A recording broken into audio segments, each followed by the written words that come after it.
this is Catherine with Furman Innovation and Entrepreneurship, and we have Derek Pedersen, our entrepreneur in residence. Hi, Derek. Hey, how are you, Catherine? Doing well. Well, I wanted to ask a couple of questions about how you keep the same level of communication when your team is remote. I know you've had some experience leading your own team. Can you give some insight? Yeah, that's a great question. I did work remotely and lead a team for about 5 years. Before we got an office, it was a small team.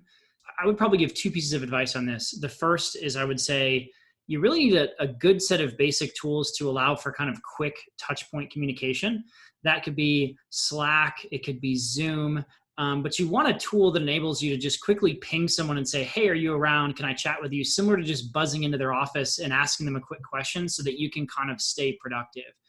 I think the other thing is, when you're working from home, you can actually be quite a bit more productive, but you can also feel like really lonely and kind of like you're in it yourself. So I would highly recommend, if I'm leading a team working remotely, really quick touch points throughout the day, every day. I mean, I used to have touch points with my team 5, 7, 10 times a day, even for like 5 minutes throughout the day. The same as if you would run into them in the hallways.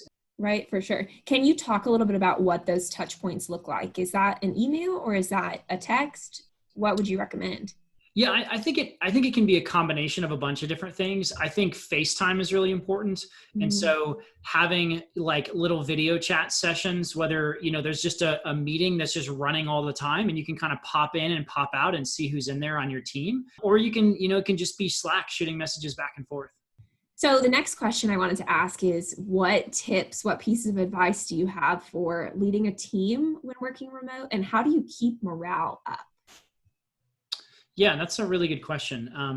Morale's a really tricky thing, especially in these kind of uncertain times. I would say is there's a couple of things you can do that I think remove the stress that can affect morale from working from home. And so I would say one of those things is allowing them some additional flexibility. So, I'm working from my home office today. I've got a t-shirt on. I haven't really cleaned up the background of my office. This is just the environment that I have to work in on a daily basis. And so my kids may pop in and sneak their head into meetings and other stuff. And I think, as a leader, you have to understand that, this is a different environment. This isn't the office controlled environment that you're used to.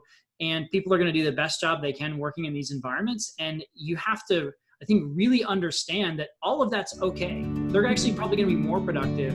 So